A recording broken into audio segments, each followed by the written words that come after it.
अब आजको क्लासमा 39 हामीले 39 सेक्सनसम्म आइसक्यौँ। हामीले सबै सेक्सनको टपिकहरूलाई यसो छुँदै जाँदैछौँ। इम्पोर्टेन्ट सबै क्वेसन सबै त सोध्दैन, एउटा दुईवटा क्वेसन सोध्ने हो होइन बाफी एक्टबाट, तर पनि थाहा पाइराखेको राम्रो, कतै काम लाग्छ पढ्दाखेरि भन्ने कुरा हो। इम्पोर्टेन्ट कुरालाई मैले अलिकति जोड दिएर भनेको छु, त्यो कुरालाई ख्याल गर्दै जानु होला।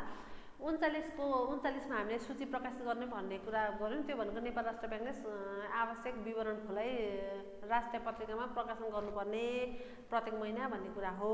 39 प्रदेशमा वित्तीय संस्थाको सञ्चालन सम्बन्धी व्यवस्था भनेर लेखेको छ 39 क भनेर। यो भनेको नेपाल राष्ट्र ब्याङ्कले तोकेको सीमा शर्त वा निर्देशनको अधीनमा रही प्रदेश स्तरमा सीमित रही वित्तीय संस्था सञ्चालन गर्न सकिनेछ भन्ने कुरा हो। अब यसको सेक्सन 40 मा के भन्छ भने विदेशी ब्याङ्कको शाखा सम्बन्धी विशेष व्यवस्था भनेर लेखेको छ। यसमा पनि नेपाल राष्ट्र ब्याङ्कले अन्तर्राष्ट्रिय श्रेणीकृत विदेशी ब्याङ्कलाई नेपालमा शाखा मार्फत ब्याङ्किङ तथा वित्तीय कारोबार सञ्चालन गर्न स्वीकृति दिएमा सो बमोजिम नेपालमा प्रचलित कम्पनी कानुन अनुसार दर्ता भएको शाखा एन बमोजिम स्थापना भएको ब्याङ्क वा वित्तीय संस्था सरह मानिनेछ भनेको। विदेशी ब्याङ्कहरूले पनि नेपालमा ब्रान्च खोल्न चाहेमा उनीहरूलाई पनि त्यो ब्रान्चलाई पनि नेपालको ब्याङ्कको सरह मानिनेछ र त्यो ब्रान्चले पनि नेपाल राष्ट्र ब्याङ्कले निर्णय गरेको नियम विनिमय आदेश निर्देशनलाई राम्रोसँग पालना गर्नुपर्छ र उनीहरूमा पनि लागू हुन्छ भन्ने कुरा हो। साथै जुन ब्याङ्किङका जिम्मेवारी तथा त्यस्ता काम कारबाहीहरू छन् त्यो पनि नेपाल राष्ट्र ब्याङ्कको निर्देशन अनुसार पुरा गर्नुपर्छ विदेशी ब्रान्चहरूले पनि भन्ने हो। साथै विदेशी ब्याङ्कले नेपालमा रहेको शाखाले आफ्नो दायित्व पुरा गर्ने काममा आफ्नो सम्पत्ति प्रयोग गर्दा अन्य कुनै कानुनी व्यवस्था प्रतिकूल असर नहुने गरी नेपालको दायित्वलाई पहिलो प्राथमिकता दिई पुरा गर्नुपर्छ भनेर विदेशी ब्याङ्कहरूलाई पनि नेपाली ब्याङ्क सोसर काम कर्तव्य र नेपालको कानुन नेपाल राष्ट्र ब्याङ्कको अधीनमा रहनुपर्छ भन्ने कुरा हो।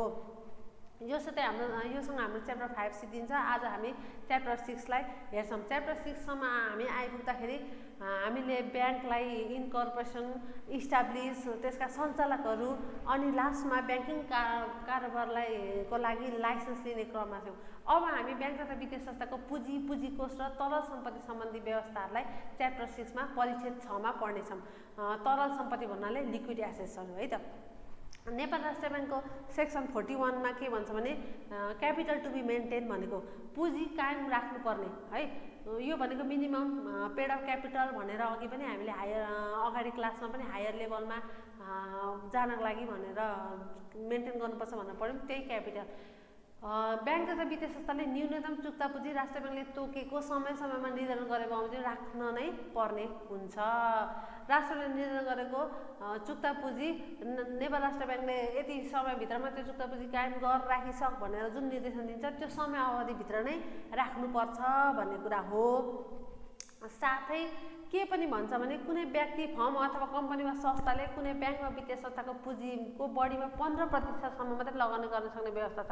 तपाईँको कुनै पर्सन फर्म अर्गनाइजेसन संस्थाले लगानी गर्छु चुक्ता पुँजीमा सुरुमै लगानी गर्छु भन्यो भने त्यसको टोटल जति राख भनेको छ त्यसको 15% मात्रै गर्न पाउँछ, त्योभन्दा बढी गर्न पाउँदैन भन्ने कुरा हो।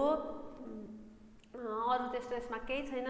साथसाथै अरू के पनि भन्छ भने व्यक्ति फर्म कम्पनी वा संस्थाले अर्को ब्याङ्क वा वित्तीय संस्थामा लगानी गर्दा उक्त ब्याङ्क वा वित्तीय संस्थाको चुक्ता पुँजीको 1% भन्दा कम हुने गरी मात्र लगानी गर्नुपर्छ भन्नेको हो। कुनै ब्याङ्क तथा वित्तीय संस्थामा लगानी गर्ने जुन पहिल्यै लगानी गरिसकेको व्यक्तिहरू छन् त्यस्ता व्यक्तिहरूले अर्को ब्याङ्कमा पनि लगानी गर्छु भन्यो भने त्यो ब्याङ्कमा चाहिँ 0.1% भन्दा कममा मात्र लगानी गर्नु पाउँछ भनेर एट द सेम टाइम दुईवटा ब्याङ्कमा लगानी गर्नु पर्यो भन्नेको कन्डिसन भन्ने कुरा बुझिन्छ। अनि यसमा पनि उपदफा 5 मा विदेशी लगानीमा जोइन्ट भेन्चरमा खोलेको ब्याङ्क तथा वित्तीय संस्था अथवा घ वर्गको वित्तीय संस्था अथवा पूर्वाधार विकास ब्याङ्क अथवा कुनै व्यक्ति फर्म कम्पनी संस्थाले चुक्ता पुँजीमा लगानी गर्न सक्ने हज सम्बन्धी व्यवस्था राष्ट्र ब्याङ्कले तोके बमोजिम हुनेछ भनेर भनेको छ। विदेशी ब्याङ्क घ वर्गको ब्याङ्कमा अथवा पूर्वाधार विकास ब्याङ्कमा भनेको भने यो नियम लागू हुँदैन, यो चाहिँ नेपाल राष्ट्र ब्याङ्कले तोके अनुसार हुनेछ भन्ने कुरा हो।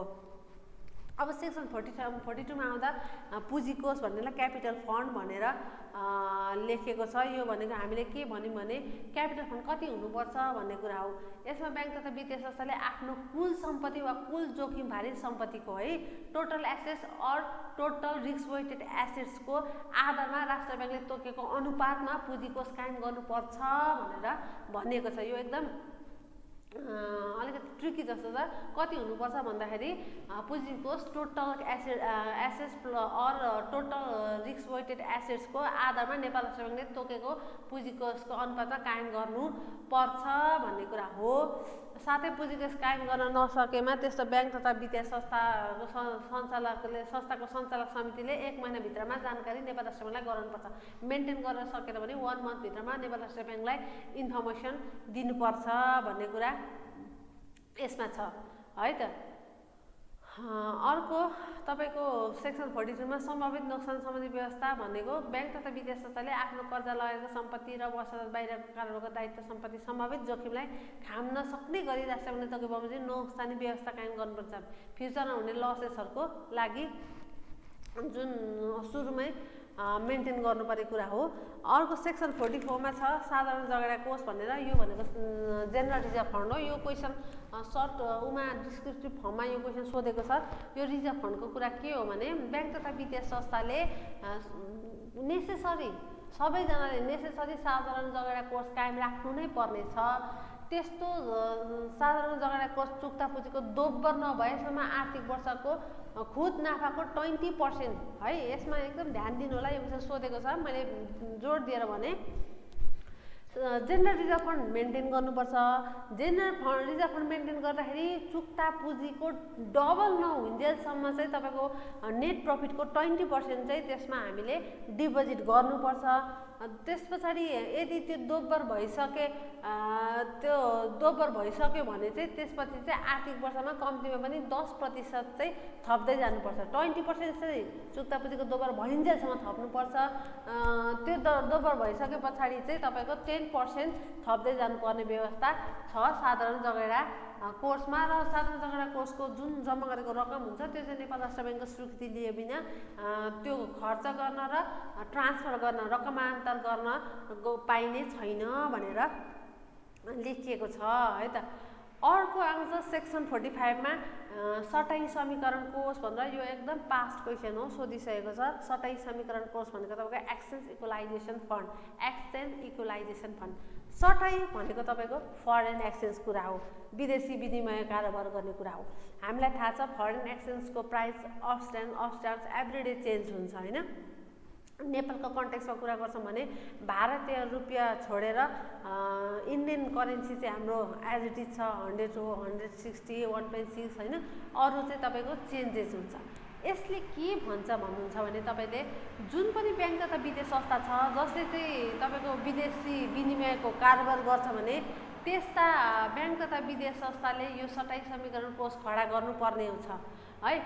किनभने तपाईँको सटाई समीकरण गर्दा कोष किन खडा गर्नुपर्छ भने तपाईँको विदेशी विनिमय कारोबार गर्दाखेरि वर्षको अन्तिममा जुन नाफा अथवा नोक्सान हुनसक्छ त्यो विदेशीमा आएको मूल्याङ्कनको दरमा आएको चेन्जेसले गर्दाखेरि परिवर्तनले गर्दाखेरि आर्जन गरेको मुनाफामा डिफ्रेन्ट हुनसक्छ। त्यही भएर त्यसलाई पूर्ण मूल्याङ्कन गर्नुपर्छ र त्यसको अन्तिममा नाफा नोक्सान हिसाबमा आवश्यक हिसाब मिलान गर्नुपर्ने हुन्छ। तपाईँको फरेन एक्सचेन्जमा हुने डे टु डे चेन्जेसहरूले गर्दा डिफ्रेन्ट हुने भएकोले पूर्ण मूल्याङ्कन गरेर मुनाफालाई आर्थिक वर्षको अन्तिममा नाफा नोक्सानको हिसाबमा मिलान गर्नुपर्छ। साथै त्यसरी नाफा नोक्सान हिसाबमा मिलान गर्दा कुनै आर्थिक वर्षमा पूर्ण मूल्याङ्कनमा आम्दानी भएमा त्यस्तो मुनाफाको प्रफिट भयो, तपाईँको फरेन एक्सचेन्ज कारोबारमा तपाईँलाई प्रफिट भयो भने कम्ती त्यस्तो प्रफिटबाट तपाईँको 25% चाहिँ त्यो सटाई समीकरण कोर्समा तपाईँको एक्सचेन्ज इक्वलाइजेसन फन्डमा जम्मा गर्नुपर्छ भनेको हो। यस्तो पूर्ण मूल्याङ्कन तपाईँको अघि पनि मैले भने यो भारतीय रुपियाँको बाहेक अन्य देशको रुपियाँमा आएको परिवर्तनको कारणले हुन्छ। यसमा पनि सेम फ्री रिजर्भमा जस्तै यसमा जम्मा भएको रकम पनि हामीले नेपाल राष्ट्र ब्याङ्कको स्वीकृति नलिकन अन्य खर्च गर्न र रकमतर गर्न भने पाइँदैन। अब सेक्सन 46 मा तरल सम्पत्ति कायम गर्नुपर्ने भनेको तरल सम्पत्ति भनेको तपाईँको लिक्विड एसेट्स तपाईँलाई तुरुन्त खर्च गर्न सकिने खालका सम्पत्तिहरू हुन् जस्तै क्यास एन्ड ब्याङ्कहरू भन्ने कुरा हो। त्यो पनि नेपाल राष्ट्र ब्याङ्कले तोके बमोजिममा हामीले तरल सम्पत्ति कायम गर्नुपर्छ भनेर हो, ठुलो कुरा भएन। सेक्सन 47 मा लाभांश घोषणा र वितरण भन्छ। यो भनेको तपाईँको डिक्लेरेसन र डिस्ट्रिब्युसन अफ डिभिडेन्ड्स। डिभिडेन्ड्स भनेको के हो भन्ने कुरा थाहा छ छैन म भनिहालौँ। डिभिडेन्ड्स भनेको तपाईँको सम्पूर्ण खर्च कटाएर जुन प्रफिट हुन्छ त्यो प्रफिटबाट पनि ट्याक्स तिर्नुपर्ने कुरा सबै तिरिसकेपछि तपाईँको अर्निङ आफ्टर ट्याक्स आएको हुन्छ, त्यसबाट सर्टेन पर्सेन्ट तपाईँको डिभिडेन्ड दिने कुराहरू हुन्छ। प्रफिटबाट डिभिडेन्ड दिने, नोक्सान हुँदाखेरि डिभिडेन्ड दिन पाइँदैन होइन।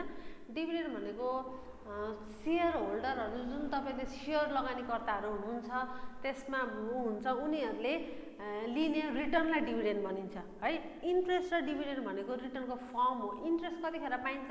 जब तपाईँ कसैलाई लोन दिनुहुन्छ तब इन्ट्रेस्ट पाउनुहुन्छ। डिभिडेन्ड कतिखेर पाइन्छ?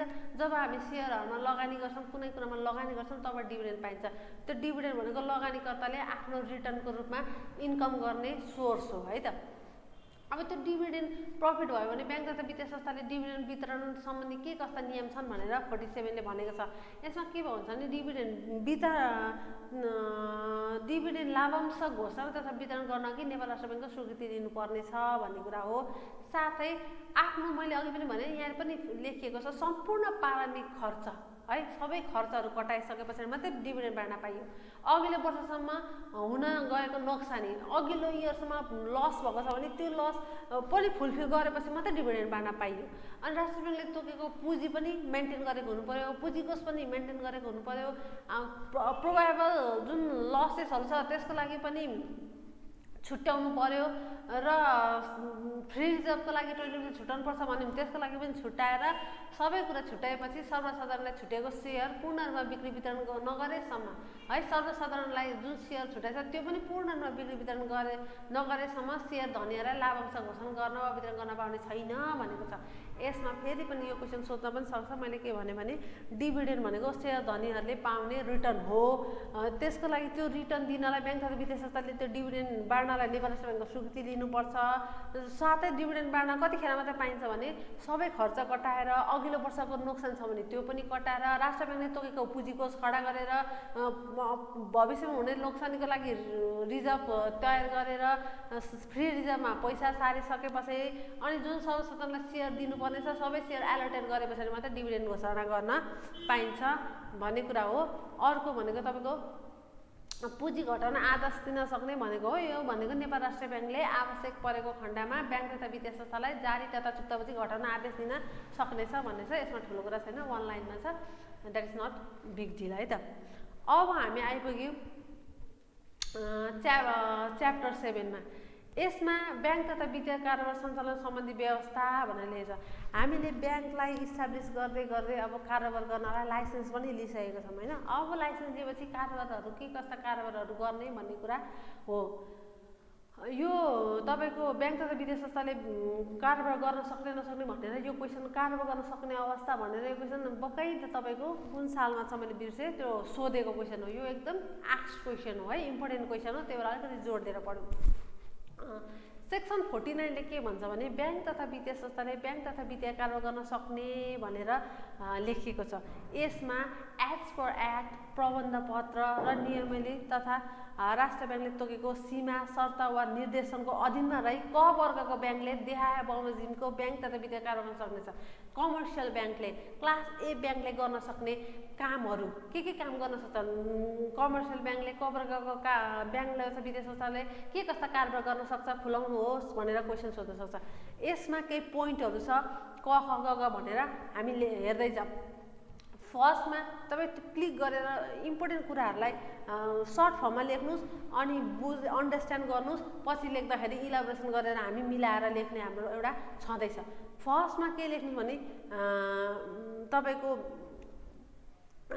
डिपोजिट भनेर याद गर्नुहोस्।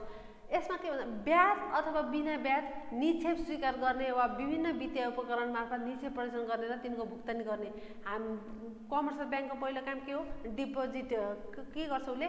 डिपोजिट रिसिभ गर्छ with interest or without interest. Interest दिनु नदिनु ब्याङ्कको as per rules and regulation होइन। तपाईँको सेभिङ ब्याङ्कमा सर्टेन दिएको हुन्छ, फिक्स ब्याङ्कमा डिफ्रेन्ट दिएको हुन्छ, करेन्ट ब्याङ्कमा विदाउट इन्ट्रेस्ट पनि उसले निक्षेप स्वीकार गर्छ नि त। त्यस्तै साथसाथै अब नेपालमा त भर्खर सुरु हुँदैछ यो कुराहरू विथ एटिएम मेसिनबाट पनि, अथवा तपाईँको अहिले जुन अनलाइन ट्रान्सफरहरूको कुरा छ, फन्ड ट्रान्सफरको कुरा छ, आइपिएसको कुरा छ, ई सेवाको कुरा छ, विभिन्न उपकरण माध्यमबाट पनि उसले निक्षेप स्वीकार गर्ने उसको पहिलो काम भनेको निक्षेप स्वीकार भनेर याद गर्नुहोस्। अब खमा आउँदाखेरि जुन विद्युतीय उपकरण वा साधनको माध्यमबाट निक्षेप स्वीकार गर्ने, भुक्तानी लिने, लेनदेन गर्ने, मध्यस्थताको काम गर्ने र रकम अन्तर गर्ने, फन्ड ट्रान्सफर गर्ने, अहिले त कोरोनाले गर्दा पनि धेरै हामीले यो कुरा एकदम युज भएको छ कि हामी विथ मोबाइल एपबाट, ई सेवाबाट, फन्ड ट्रान्सफरबाट हामी ब्यालेन्स एकअर्कामा ट्रान्सफर गर्ने, पठाउने जस्ता काम गर्छौँ। त्यो कुरा पनि ब्याङ्कले अहिले त्यो नयाँ कुरा भएकोले अहिले एड गरिदिएको छ। उसले विद्युतीय उपकरणबाट थ्रु अनलाइनबाट जुन निक्षेप स्वीकार गर्ने, भुक्तानी लिने होइन, पेमेन्टहरू जुन तपाईँको यो टेलिफोनको बिजुलीको जुन पेमेन्टहरू छ त्यो पनि अहिले हामीले ब्याङ्कको एपबाट सजिलै अनलाइनबाट पेमेन्ट गर्न सक्छौँ। त्यो कुराको लागि मध्यस्थताको काम गर्ने र रकम अन्तर गर्ने है। यसमा तपाईँले विद्युतीय उपकरणको सहयोगबाट निक्षेप स्वीकार भनेर याद गर्नुभयो भने सजिलो होला। अर्को हायर पर्चेज, लिजिङ, हाउसिङ, अधिविकर्षण लगायतका कर्जा दिने। अर्को काम भनेको लोन दिने काम, जेमा होस् आवश्यक कागजपत्र निरीक्षण गरेर लोनको लागि निवेदन दिने, आफ्नो प्रयोगकर्ताहरूलाई लोन दिने काम, लोन दिने। दुईवटा हामीले निक्षेप एक्सेप्ट गर्ने कुरा गऱ्यौँ। एउटा ब्याङ्कको ब्याज दरमा जुनसुकै तरिकाले भयो भने निक्षेप स्वीकार गर्ने, दोस्रोमा विद्युतीय उपकरणको माध्यमबाट, तेस्रोमा लोन दिने कुरा गऱ्यौँ। अब घमा आउँदा परियोजना तथा हाइपोथेकेसन धितो राखी कर्जा दिने एवं सहविधिकरण आधारमा धितो विभाजन पारिपासु गर्ने गरी आपसमा भएको सम्झौता अनुसार संयुक्त रूपमा कर्जा दिलाउने व्यवस्था गर्ने भनेको यो भनेको अहिले हाम्रो स्टकमा रहेको, आफ्नो स्टकमा रहेको प्रोडक्टहरूमा पनि कुनै बिजनेस व्यवसायलाई आवश्यक परेको खण्डमा उसको फाइनल गुड्सको स्टकको आधारमा पनि लोन दिने काम पनि ब्याङ्कले गर्छ। विदेशी ब्याङ्क वा वित्तीय संस्थाको जमानतमा कर्जा दिने, कुनै पनि विदेशी ब्याङ्क तथा वित्तीय संस्थाले जमानत गर्यो भने त्यस्तो अवस्थामा कर्जा दिने, यो लोनको कुरा हुँदैछ। चमा आउँदाखेरि पहिले नै धितो राखिसकेको चल अचल सम्पत्तिको मूल्यले खामेसम्मको रकम कर्जा दिने। तपाईँले घर कर्जा लिन चाहनुभयो, घरले तपाईँलाई घरको भ्यालुएसन गरेर 60% लोन दिन्छ। तपाईँले 60% तपाईँको 60 लाख हुन आउँछ, तपाईँले 20 लाखसम्म मात्रै लिनुभएको छ भने फर्दर फेरि 20 लाखको लागि अप्लाई गर्न सक्नुभयो, त्यस्तो कुरा हो यो। अनि ब्याङ्क तथा वित्तीय संस्थामा रहेको चल अचल सम्पत्तिमा पुनः धितोमा त्यसको मूल्यले खामेसम्मको रकम कर्जा दिने भन्ने कुरा हो। अर्को 6 मा आउँदाखेरि आफ्नो ग्राहकको तर्फबाट जमानत पत्र जारी गर्ने र सो बाबत ग्राहकसँग आवश्यक शर्त गराउने, निजको चल अचल सम्पत्ति धितो बन्धक लिने वा तेस्रो व्यक्तिको जेठा जमानत लिने, धितो बन्धक सुरक्षामा लिएको सम्पत्ति प्राप्त गर्ने, धारणा गर्ने तथा सो सम्बन्धी अन्य कारबाही गर्ने है। धितो बन्धक चल अचल सम्पत्ति धितो बन्धक लिएर तेस्रो व्यक्तिको जमानतमा उसले धितो बन्धकमा लोन दिने, धितो बन्धक प्राप्त गरेर राख्ने, त्यस्तो धितो बन्धकलाई उसले सुरक्षणमा राख्ने कुराहरू छले गरेको छ। जबमा आवश्यकता अनुसार राष्ट्रिय ब्याङ्कले पूर्ण कर्जा लिने वा अन्य ब्याङ्क वित्तीय संस्थाबाट कर्जा लिने दिने। राष्ट्रिय ब्याङ्कले पनि कहिलेकाहीँ ब्याङ्कहरूलाई लिक्विडिटी क्रन्च भयो भने लिक्विडिटी गर्नको लागि लोन दिन सक्छ भने कहिलेकाहीँ नेपाल राष्ट्र ब्याङ्कले पनि ब्याङ्कहरूबाट कर्जा लिने कुराहरू पनि हुन्छ। त्यही कुरा यहाँनिर नेपाल राष्ट्र ब्याङ्कबाट कर्जा लिने भन्ने कुरा रहेको छ। झमा आउँदाखेरि तपाईँको कुनै पनि परियोजनाको प्रबन्धनको लागि नेपाल सरकार वा अन्य स्वदेशी वा विदेशी निकाय मार्फत प्राप्त भएको रकमबाट कर्जा प्रवाह गर्ने वा कर्जा व्यवस्थापन गर्ने। कुनै पनि प्रोग्रामको लागि, प्रपोजल्सको लागि, प्लानहरूको लागि नेपाल सरकारबाट तथा अथवा अन्य स्वदेशी विदेशी निकाय मार्फतबाट प्राप्त भएको रकमलाई कर्जाको रूपमा निष्कासन गर्ने र त्यसको व्यवस्थापन गर्ने कार्य है। हामी कर्जा मात्रै पढ्दैछौँ, कर्जा लोन सम्झिँदै जानुहोस्। प्रचलित कर्जा अपलेखन विनिमयको अधीनमा रहेको कर्जा अपलेखन गर्ने, पुँजीको पुरा गर्ने प्रयोजनको लागि सेयर, डिबेन्चर, ऋणपत्र आदि जारी गर्ने। यो सेयर, डिबेन्चर, ऋणपत्र आदि जारी गर्ने। तपाईँले यसमा सेयर, डिबेन्चर अनि ब्याङ्कबाट भनेर याद गर्नुहोस्।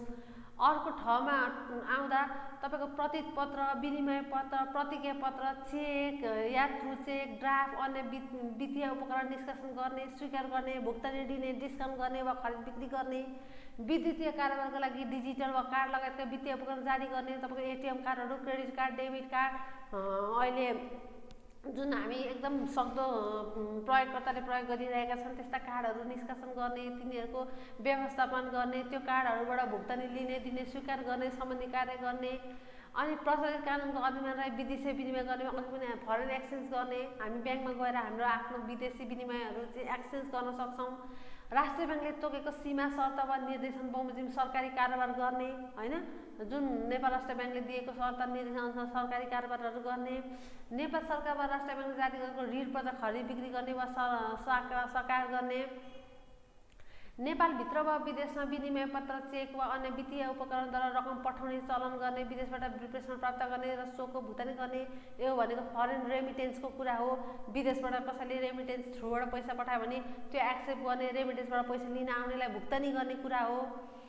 दमा आउँदा ग्राहकको निमित्त कमिसन एजेन्ट भई सेयर डिबेन्चर र सुरक्षाको जिम्मा लिने। अहिले हामीले सबैजनाले मोबाइलको एपबाट सजिलैसँग मेरो सेयर खोलेर आफ्नो ब्याङ्क अकाउन्टबाट हामी आइपिओ भर्न सक्छौँ, होइन। हाम्रो लाभांश डिभिडेन्डहरू हाम्रो ब्याङ्क खातामा आएर जम्मा हुन्छ। हामीले सेयरको मूल्य हामी मोबाइलको सहयोगबाट सजिलै थ्रु मोबाइलबाट अनलाइन पेमेन्ट गर्न सक्छौँ। त्यो कुरालाई दमा लेखिएको छ। अनि वसालत बाहिरका कारोबार गर्ने, balance sheet, off balance sheet ट्रान्जेक्सनहरू गर्ने। नमा आउँदाखेरि विपन्न वर्ग, न्यून आय भएको परिवार, दैविक प्रकोप पीडित तथा मुलुकमा कुनै क्षेत्रको बासिन्दाको आर्थिक उत्थानको लागि, कुनै पनि गरिब परिवारहरू, दैविक प्रकोप पीडितहरूको आर्थिक उत्थानको लागि व्यक्तिगत वा सामूहिक जमानीमा राष्ट्रिय ब्याङ्कले तोकेको रकमसम्म कर्जा दिने, त्यस्ता सर्टेन समूहलाई छुटाएर नेपाल राष्ट्र ब्याङ्कको नियम कानुनको अधीनमा रही कर्जा दिने। अर्को, आफू तथा अन्य ब्याङ्क वा वित्तीय संस्थाबाट कर्जा लिने वा कुनै प्रकारको सुविधा लिने, ऋणी वा ग्राहकको विवरण, सूचना वा जानकारी राष्ट्र ब्याङ्क सम्बन्धित निकाय वा अन्य ब्याङ्क तथा वित्तीय संस्थाबीच लिने दिने। कुनै पनि ऋणीको तपाईँको ब्ल्याक लिस्टेड भएको छ छैन, तपाईँ मेगा ब्याङ्कबाट लोन निकाल्न जानुभयो, अरू नबिल ब्याङ्कमा लिस्टेड हुनुभएको छ भने पाउनुहुन्न, त्यो कुराको बारेमा त्यो जानकारीहरू ब्याङ्क आपसबीच पनि आपसी संस्था बिचमा पनि लिने दिने हुन्छ। अर्को, सुनचाँदी खरिद बिक्री गर्ने। हामी सुनचाँदी लगेर कोलेक्टर राखेर पैसा लिन पनि सक्छौँ। साथै सुनचाँदी खरिद बिक्री गर्ने काम पनि नेपाल राष्ट्र ब्याङ्कले गर्छ। नेपाल राष्ट्र ब्याङ्कको निर्देशनअनुसार ब्याङ्क तथा वित्तीय संस्थाले गर्छ। साथै बमा आउँदा परियोजना स्थापना, सञ्चालन र मूल्याङ्कन सम्बन्धी अध्ययन, अनुसन्धान, सर्वेक्षण गर्ने, गराउने तथा तालिम, परामर्श, अन्य जानकारी उपलब्ध गराउने। कुनै पनि परियोजना स्थापनाहरू गर्न, सञ्चालन गर्न, त्यसको मूल्याङ्कन गर्नलाई आवश्यक अध्ययन, अनुसन्धान गर्ने, गराउने पनि ब्याङ्क तथा वित्तीय संस्थाले गर्छ। त्यस्ता संस्थामा अध्ययन गरेर लगानी गर्नको लागि पनि यो कुराहरू अहिले आएको हो। अनि प्रचलित कानुन बमोजिम आफ्नो स्वामित्वमा आउने सबै प्रकारका जायज यथाको उचित व्यवस्थापन तथा बिक्री गर्ने। कानुन अनुसार जुन ब्याङ्क तथा वित्तीय संस्थाको आफ्नो जुन सम्पत्तिहरू जायज यथाहरू छन् त्यसको उचित व्यवस्थापन, म्यानेजमेन्ट गर्नुपर्ने हुन्छ। साथै प्रचलित कानुन बमोजिम वा दुईभन्दा बढी व्यक्तिहरू बीच हुने कुनै कार्य बाबत तिर्नु, बुझाउन वा लिनुपर्ने रकम उक्त काम भएपछि भुक्तानी लिने दिने व्यवस्था गर्न दुई पक्षको सहमतिमा जमानी बस्ने पनि काम ब्याङ्क तथा वित्तीय संस्थाले गर्छ। राष्ट्र ब्याङ्कले तोकेको अन्य जुनसुकै काम पनि नेपाल राष्ट्र ब्याङ्कले तोकेको जुनसुकै काम पनि ब्याङ्क तथा वित्तीय संस्थाले नेपाल राष्ट्र ब्याङ्कको निर्देशन बमोजिम गर्ने गराउने गर्छ भन्न खोजेको छ। यो सम्म आउँदा यो पोइन्ट एकदम इम्पोर्टेन्ट छ, यसलाई राम्रोसँग पढ्नु होला। यो पास्ट क्वेसन पनि हो है त। उपदफा 2 मा के भन्छ भने यो ऐन प्रबन्ध पत्र र नियमावली तथा राष्ट्र ब्याङ्कले तोकेको सीमा शर्त वा निर्देशनको अधीनमा रही ख वर्गको वित्तीय संस्थाले उपदफा 1 को क देखि ध, न, प र भ मा उल्लेखित ब्याङ्क तथा वित्तीय कारोबार अतिरिक्त देय बजार अन्य ब्याङ्क तथा वित्तीय कारोबार गर्न सक्ने छ भन्न खोजेको। 1 मा जुन कमर्सियल ब्याङ्कले गर्ने कारोबारहरू छ ती कारोबारहरू सहित है क ख ग, यहाँ हेर्नुहोस्, यहाँ तपाईँ फेरि झुकिनु होला। क ख ग, घ छैन, घ काम खले गर्न पाए, ख वर्गको ब्याङ्कले गर्न पाएन। क ख ग, घ अङ्ग पनि ख वर्गको ब्याङ्कले गर्न पाएन। च गर्न पायो, छ गर्न पाएन, ज गर्न पायो, झ गर्न पायो, च छ ज, ट ठ गर्न पाएन, त पायो, थ गर्न पाएन, द पायो, ध पायो, न पायो, प पायो, ब पायो। जस्तै तपाईँको म पाएन, ममा के भनेको छ जमाने बस्ने कुरा, य त गर्न पाइ नै हाल्छ होइन। तपाईँको ब पनि छैन, बमा तपाईँको के भनेको छ परियोजना स्थापना सम्बन्धी मूल्याङ्कन गर्ने भन्ने कुरा छ, त्यो पनि तपाईँको ख वर्गको व्याख्या गर्न पाएन। उपतर्फ 1 को प, ख, ग अनि च, झ, झ अनि ण, ट, ढ, त, द, ध, न, प र भ सहित अन्य के काम गर्न सक्छन् भन्दाखेरि कमा परियोजना धितो राखी कर्जा दिने, सहवित्तीकरणको आधारमा धितो विभाजन पारिपार्श्विक गर्ने गरी आपसमा भएको सम्झौता अनुसार संयुक्त रूपमा कर्जा दिने दिलाउने व्यवस्था गर्ने, आफ्नो ग्राहकको तर्फबाट जमानत पत्र जारी गर्ने र सो बाबत ग्राहकसँग आवश्यक शर्त गराउने, निजको चल अचल सम्पत्ति धितो बन्धक लिने वा तेस्रो व्यक्तिको जयदेता जमानत लिने, विनिमय पत्र, प्रतिज्ञा पत्र, चेक या चेक ड्राफ्ट जारी गर्ने, स्वीकार गर्ने, भुक्तानी दिने, डिस्काउन्ट गर्ने वा खरिद बिक्री गर्ने, आफ्नो चल अचल सम्पत्ति धितो राखी कर्जा दिने, राष्ट्र ब्याङ्कको पूर्व स्वीकृति लिई प्रतिपत्र वा विप्रेषणको कारोबार गर्ने, ग्राहकको निमित्त कमिसन एजेन्ट भई सेयर डिबेन्चर सुरक्षाको जिम्मा लिने, खरिद बिक्री गर्ने, सेयर डिबेन्चर लाभसँग ब्याज मुनाफा आदि उठाइदिने, सेयर डिपोजिट भल्टको व्यवस्था गर्ने, नेपालभित्र रकम स्थानान्तरण सम्बन्धी काम गर्ने, परियोजना स्थापना ब्याङ्क लेखा सम्बन्धी कर्जा मूल्याङ्कन सम्बन्धी अध्ययन अनुसन्धान सर्वेक्षण गर्ने गराउने तथा तालिम परामर्श र अन्य सेवा प्रदान गर्ने तथा जानकारी प्रदान गराउने अनि राष्ट्र ब्याङ्कले तोके अनुरूप अन्य काम गर्ने भन्ने कुरा यसमा रहेको छ। तपाईँको 1 ले क वर्गले काम गर्न पाउने, 2 ले ख वर्गले गर्न पर्ने काम र 3 मा आउँदाखेरि के भन्छ भने ग वर्गले गर्ने काम कारबाहीको बारेमा लेखिएको छ। 3 ले पनि के भन्छ भने प्रबन्धन पत्र नियमावली तथा राष्ट्र ब्याङ्कले तोकेको सीमा शर्त वा निर्देशनको अधीनमा रहे ग वर्गको वित्तीय संस्थाले उपतर्फ 1 को क, ख, च, ज, ण, ट, त, द, न, प र भमा उल्लेखित ब्याङ्क तथा वित्तीय कार्यहरूको अतिरिक्त त्यो गर्न पनि पाउँछ। त्यो अतिरिक्त फेरि विभिन्न कामहरू जस्तै कि हायर पर्चेज, लिजिङ, हाउसिङ लगायतका कर्जा दिने, अन्य ब्याङ्क तथा वित्तीय संस्थासँग मिली सहवित्तीकरणको आधारमा धितो विभाजन गर्ने गरी आपसमा भएको सम्झौता अनुसार संयन्त्रमा कर्जा दिने, आफ्नो चल अचल सम्पत्ति धितो राखेर कर्जा दिने, आफ्नो जायजताको उचित प्रबन्ध गर्ने, बिक्री गर्ने वा बहालमा दिने, विनिमय पत्र, प्रतिज्ञा पत्र, चेक या चेक ड्राफ्ट भन्ने कुनै वित्तीय उपकरण जारी गर्ने, स्वीकार गर्ने, भुक्तानी दिने, डिस्काउन्ट गर्ने वा खरिद बिक्री गर्ने, राष्ट्र ब्याङ्कको स्वीकृति लिई विदेशी मुद्राको कारोबार गर्ने, कुनै व्यक्ति, फर्म, कम्पनी वा संस्थालाई सहकारी साधन, मेसिन, औजार, उपकरण, घरायसी, टिकाउ सामान वा त्यस्तै अन्य चल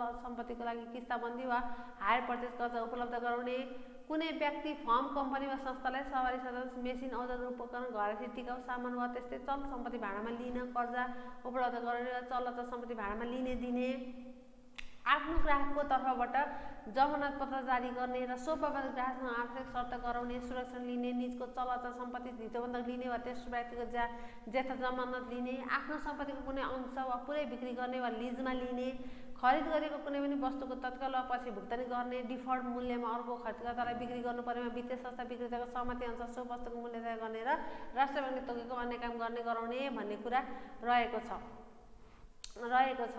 है। साथै यसमा अब घ वर्गले गर्न सक्ने कामहरू पनि छन्, त्यस हामी नेक्स्ट क्लासमा हेर्नेछौँ। हामीले क, ख, ग वर्गको कारोबारहरू हेऱ्यौँ, उनले के काम गर्न सक्छ भनेर। यसलाई चाहिँ तपाईँको क्वेसन सोध्न पनि सक्छ, क वर्गले मात्रै गर्ने काम भनेर छुट्टै, ख वर्गले मात्रै गर्ने काम अथवा ग वर्गले के काम गर्न सक्छ भनेर क्वेसन सोध्न सक्छ।